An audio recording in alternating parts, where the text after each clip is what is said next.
Puji Tuhan. Bapak dan Ibu, tahukah Anda bahwa marah itu sebenarnya tidak dosa? Tetapi yang bisa terjadi dosa apabila kita marah dan kita marahnya berlebihan. Mari kita lihat firman Tuhan di Efesus pasal 4 ayat 26. Apabila kamu menjadi marah, janganlah kamu berbuat dosa.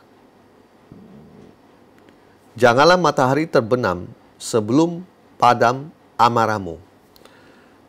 Kita boleh melihat bahwa Alkitab sudah mengajarkan kepada kita, dan Tuhan tahu kalau manusia itu pasti bisa terlibat ataupun dia marah. Tuhan tahu, makanya dikasih tahu kalau kita marah, kita itu harus bisa mengendalikan diri. Dan kita marah juga, marahnya itu tidak sampai berlebihan. Bahkan Alkitab sudah mengingatkan kita, jangan kamu berbuat dosa. Kenapa? Jangan berbuat dosa. Kalau orang bisa marah, dia suka lupa diri dan dia emosi berlebihan, dan akibatnya dia terlibat perkelahian, pembunuhan dan lain sebagainya. Ada juga yang dia marah dan dia melukai diri sendiri dan dia bunuh diri.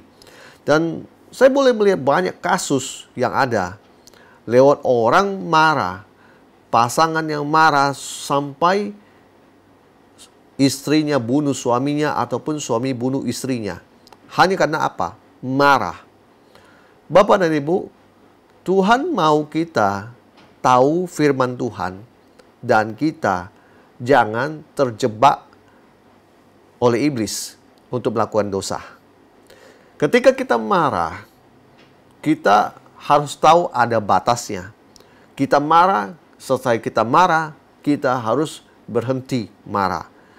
Yang berikutnya, setelah kita berhenti marah, kita harus bisa melupakan dan melepaskan itu semua. Dalam arti bukan kita menjadi orang munafik, Bapak dan Ibu. Yang saya masukkan di sini adalah, sudahlah, sekali Anda marah, Anda harus cepat untuk Anda melepaskan dan Anda mengampuni. Dan Anda melepaskan pengampunan itu. Karena saya tahu bahwa tidak ada orang yang sempurna. Ketika Anda marah, Anda harus punya batasan bahwa, ya sudah marah, ya sudah. Setelah ini, ayo mengampuni, melepaskan pengampunan. Dan jangan marahnya dilanjut lagi. Alkitab mencatat di sini, janganlah matahari terbenam sebelum padam amarahmu. Maksudnya, sampai seharian marah-marah terus, dan padahal itu masalah cuma sepele. Bapak dan Ibu, tahu nggak kita, kalau kita hidupnya dikuasai oleh amarah, itu bisa berdampak buruk bagi kesehatan kita. Katakan kita bisa terkena hipertensi, tekanan darah tinggi, kita bisa sakit jantung, dan bahkan akibat itu kita bisa mengalami stroke. Saya pernah bertemu dengan seorang ibu usia 50 sampai hampir 60, dia seorang guru. Singkat cerita, saya bertemu dengan dia di depan gereja. Roh Kudus menggerakkan saya untuk menyempari dia dan berbicara pada dia. Waktu itu saya diberikan Tuhan karunia marifat untuk melihat dia bahwa dia ada masalah. Dan masalah dia adalah dia marah karena sesuatu hal. Memang posisi dia waktu itu dia tidak salah. Dan jadi waktu dia mengungkapkannya itu, ketika saya mengatakan sesuatu yang tepat seperti yang dia alami, dia menangis dan dia meluap-luap emosinya. Saya sangat menyayangkan begini, kalau orang yang tadinya sehat, sejak gara-gara dia marah berlebihan itu dan dia mengaku bahwa badannya mati sebelah, kena stroke. Saya mau berkata begini, lawannya itu, maksudnya orang yang dia marahi itu sehat, sedangkan dia kena stroke. Bukankah itu menyedihkan? kita sudah mengalami kerugian yang sangat besar, yaitu tubuh kita mati sebelah. Dan itu bukan hal yang gampang untuk memulihkan. Karena orang yang stroke, ada yang saya tahu, ya, stroke-nya bisa permanen. Dan ada yang bisa pulih dalam beberapa saat. Dan ada yang maaf kata sampai ngomong pun bibirnya agak bergeser. Dan itu sangat sulit sekali. Oleh sebab itu saya mau berkata begini. Kalau kita marah, jangan sampai kita emosi berlebihan. Kalau kita marah, tidak perlu sampai meledak-meledak. Jika Anda punya kebiasaan begitu, biasanya iblis bekerja di balik itu. Saya mau ajak Bapak dan Ibu untuk membaca Efesus pasal 4 ayat 27. Dan janganlah beri kesempatan kepada iblis. Di King James-nya ngomong gini, neither give place to the devil. Dan juga jangan kasih tempat pada iblis. Maksudnya apa? Waktu kita marah, mungkin marahnya sebentar, marahnya sedikit. Lalu iblis ketika melihat Anda meledak-meledak, marah dan berlebihan, ada celah, dia masuk. Mengakibatkan Anda marahnya tambah hebat. Lalu Anda mengambil parang dan Anda melakukan pembunuhan. Itu saya bilang, Anda beri kesempatan pada iblis. Iblis biasa bekerja lewat orang-orang yang temperamen dan dia berusaha untuk membuat orang itu melakukan dosa. Maka saya tidak heran kalau saya boleh melihat ada perkelahian orang-orang di anak-anak muda di Manado pada saat mereka sedang minum apa dan sebagainya, bahkan saudaranya sendiri pun bisa maaf kata dibacok. Saya melihat kasus-kasus begitu ada, cuma hanya masalah sepele, marah. Bapak dan Ibu, jangan beri kesempatan pada iblis.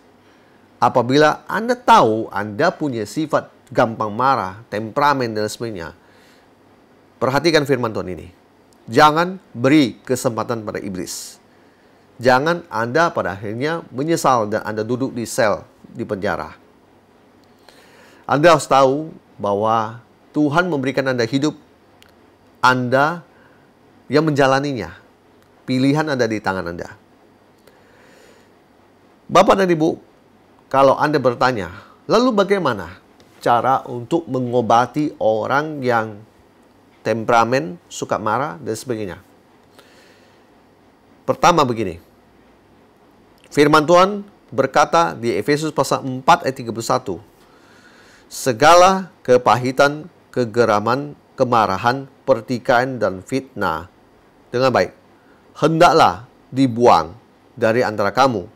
Demikian pula segala kejahatan. Firman Tuhan mengajarkan amarah, kepahitan, kegeraman itu harus dibuang.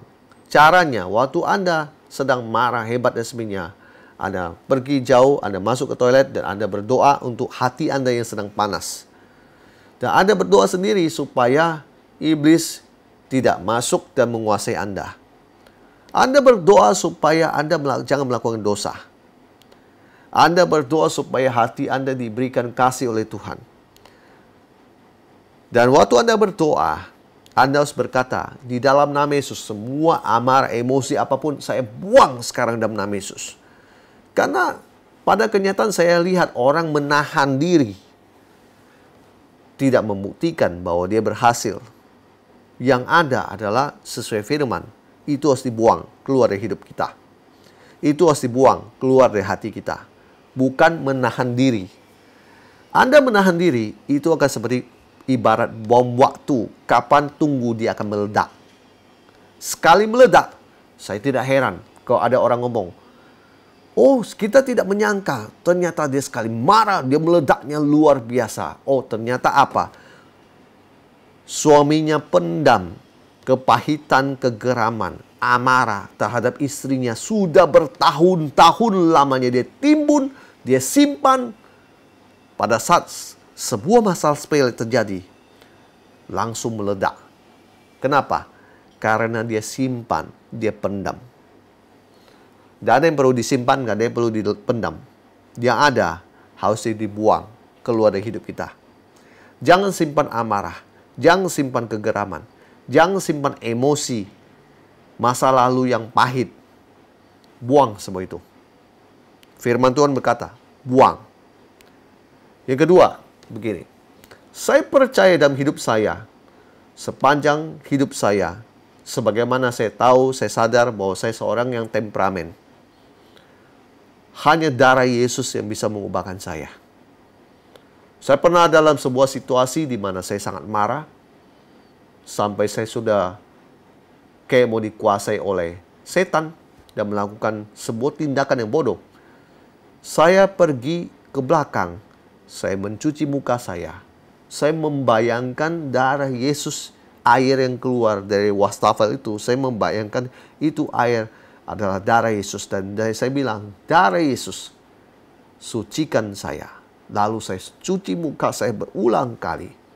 Kemudian saya duduk, saya berdoa. Hanya darah Yesus yang bisa menyucikan Anda.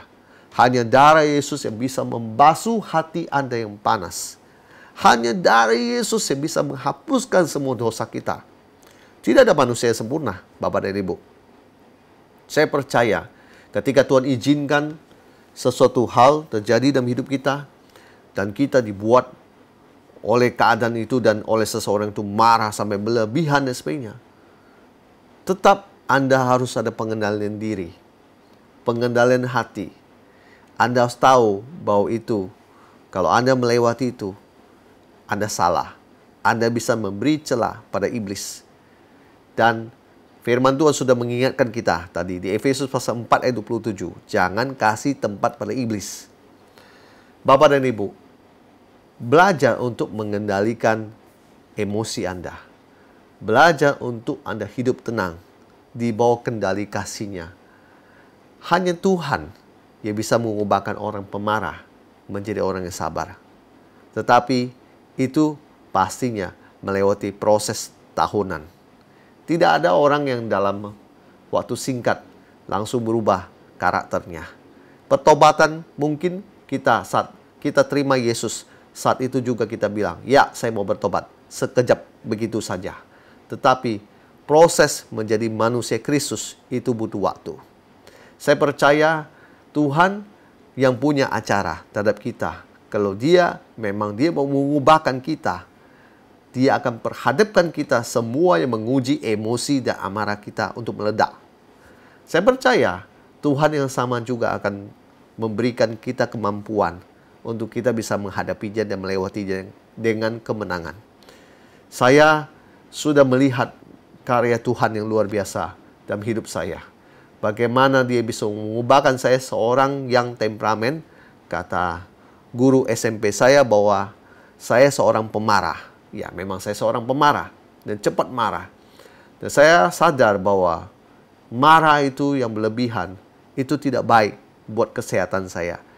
Yang kedua, marah yang berlebihan membuat saya bisa sakit, membuat saya bisa terkena stroke, dan mungkin ada saraf-saraf yang bisa putus dan sebagainya. Berbahaya sekali.